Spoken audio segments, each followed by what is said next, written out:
Police वाले या फिर जो है जो एक्सपर्ट होते हैं उन लोगों का ऐसा मानना है कि जो नई टेक्नोलॉजी जब से आई है, चाहे वो फोरेंसिक के फील्ड में या आधार कार्ड, पैन कार्ड, ये सारी चीज़ें जो है क्राइम का जो केसेस होता है उसको सॉल्व करने में काफ़ी मदद करने लगी है। लेकिन ये भी एक सच्चाई है कि इस आधार और पैन के कारण कितने लोगों को लाखों का चूना भी लग जाता है। दरअसल आज की कहानी भी एक ऐसी कहानी है जिसमें आधार कार्ड और पैन कार्ड कितना इम्पोर्टेंट है, कितना क्राइम को सॉल्व करने में मदद करता है, इस कहानी के जरिए आपको पता चल जाएगा। नमस्कार, मैं हरेंद्र और आज आप इस क्राइम स्टोरीज में ऐसी ही एक कहानी सुन रहे हैं। दरअसल आज की कहानी जो एक ऐसे मर्डर केस की है जिसमें पुलिस के पास सब कुछ रहता है, कातिल भी का नाम भी रहता है, मकसद भी रहता है, लेकिन जो कातिल रहते हैं दो, वे ही गायब रहते हैं और उसी को खोजने में पुलिस को 5 साल लग जाता है। और उन 2 कातिलों का पता जिसके लिए पुलिस के पास कोई सुराग नहीं था, कोई भी एविडेंस नहीं था, कोई भी क्लू नहीं था, कैसे 5 साल के बाद पुलिस उस आधार कार्ड नंबर के जरिए उन दोनों कातिलों तक पहुंचती है। दरअसल कहानी जो है कर्नाटक में बेंगलोर की है और उसी बेंगलोर में 2016 का कहानी है। शशिकला नाम की एक औरत रहती थी, पति का मृत्यु काफ़ी पहले हो गया था, अपने बेटे संजय वासुदेव के साथ रहा करती थी। संजय शुरू से ही पढ़ने लिखने में बहुत तेज था, सारे लोग आस पड़ोस के जानते थे और काफ़ी सीधा साधा लड़का था। सब चीज़ ठीक चल रहा था, किसी चीज़ का कोई दिक्कत नहीं था। वह 12th पास कर लेता है और इंजीनियर बनने का उसका शौक था, ड्रीम था और बाकायदा वह इंजीनियरिंग की तैयारी भी करने लगता है। और उस घर में संजय की एक दादी रहा करती थी और ये तीनों लोग उस परिवार में रहा करते थे, क्योंकि पिता का मृत्यु जो है पहले ही काफ़ी दिनों हो गया था। लेकिन उसकी माँ जो शशिकला थी वह इस जिम्मेदारी के अपने बेटा का जिम्मेदारी को बखूबी निभा रही थी, उसके हर ख्वाहिश को पूरा कर रही थी, हर डिमांड को फुलफिल कर रही थी। और बेटा भी जो था वह भी पढ़ने में काफ़ी अच्छा, सीधा साधा, कहीं भी कुछ भी लन फन कुछ नहीं, बस अपने पढ़ाई से मतलब रखता था।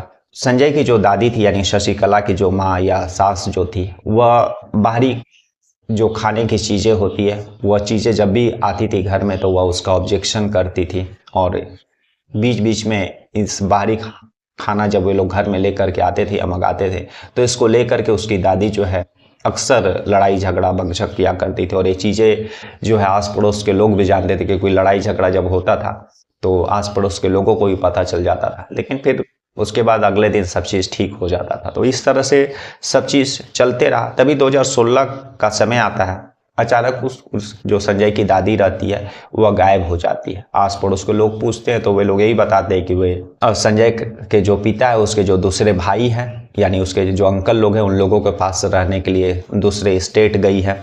और फिर 2017 आ जाता, फरवरी 2017 में एक दिन संजय और उसकी माँ शशिकला दोनों गायब हो जाते हैं, घर में ताला लगा हुआ और जो फ़ोन भी स्विच ऑफ। मकान मालिक जो रहता है वह जब फ़ोन नंबर पे कोशिश करता है तो फ़ोन स्विच ऑफ बताता है, कुछ पता नहीं चलता है। और 3 महीने ऐसे ही बीत जाता है। मकान मालिक जो नवीन रहता है वो सोचता है कि कहीं गए होंगे, आ जाएंगे।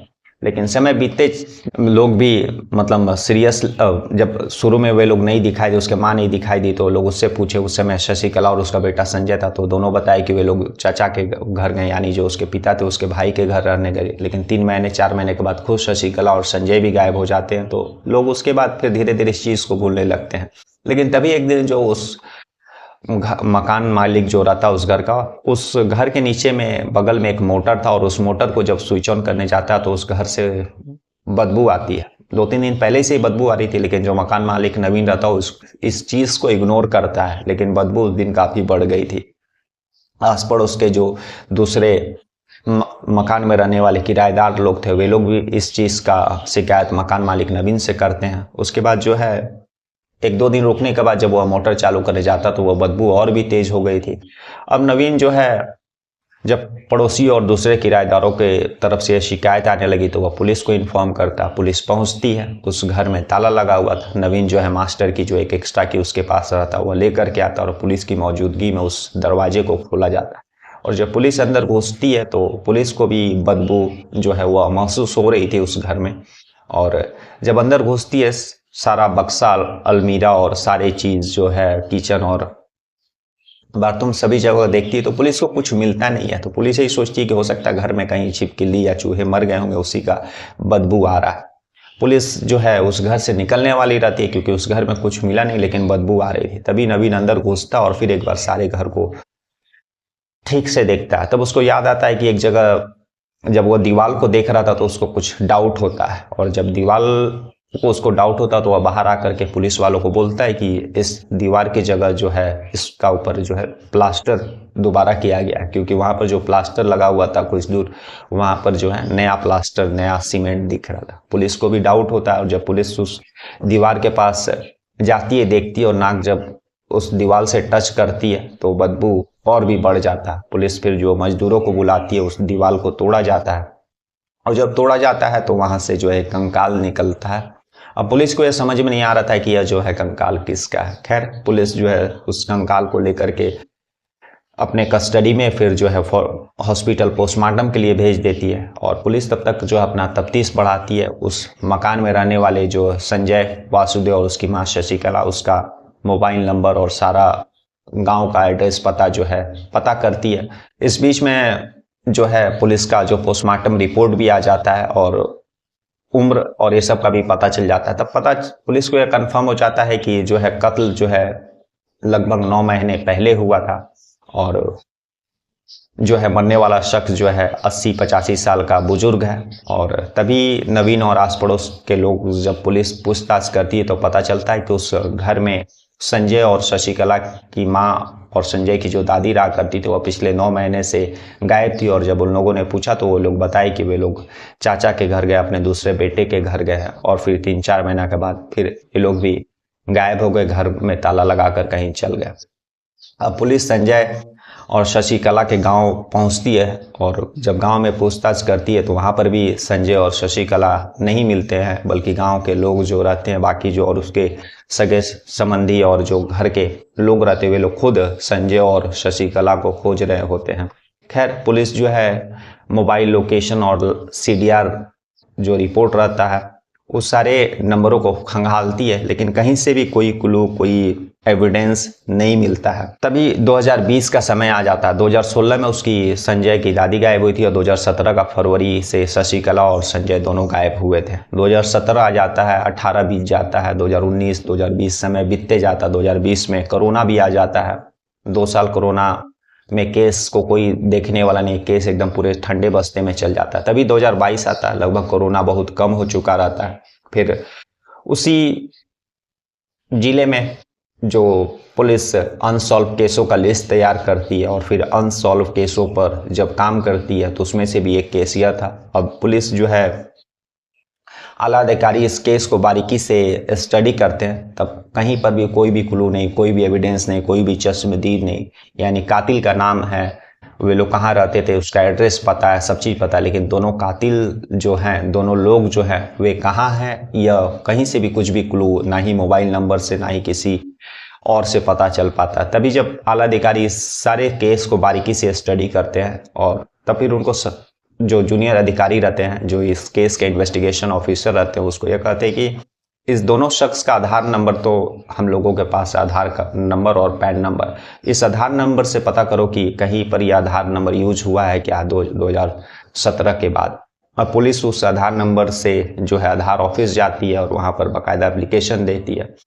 कुछ दिन के बाद ही पुलिस को आधार ऑफिस से फोन आता है कि दरअसल इस आधार नंबर से महाराष्ट्र के कोल्हापुर में एक बैंक अकाउंट खोलने के लिए यूज हुआ है। पुलिस फौरन टीम बना करके महाराष्ट्र के उस कोल्हापुर पहुंचती है, उस ब्रांच में, और उस ब्रांच में जब पहुंचती है तो पता चलता है कि वहीं का एक शख्स जो है इस आधार नंबर का यूज बैंक अकाउंट खोलने के लिए किया है। पुलिस उस लोकल एड्रेस को लेती है और फिर उस घर में दबिश देती है, पहुंचती है तो जहां पर शशिकला अपने बेटे संजय के साथ रहती है। पुलिस उन दोनों को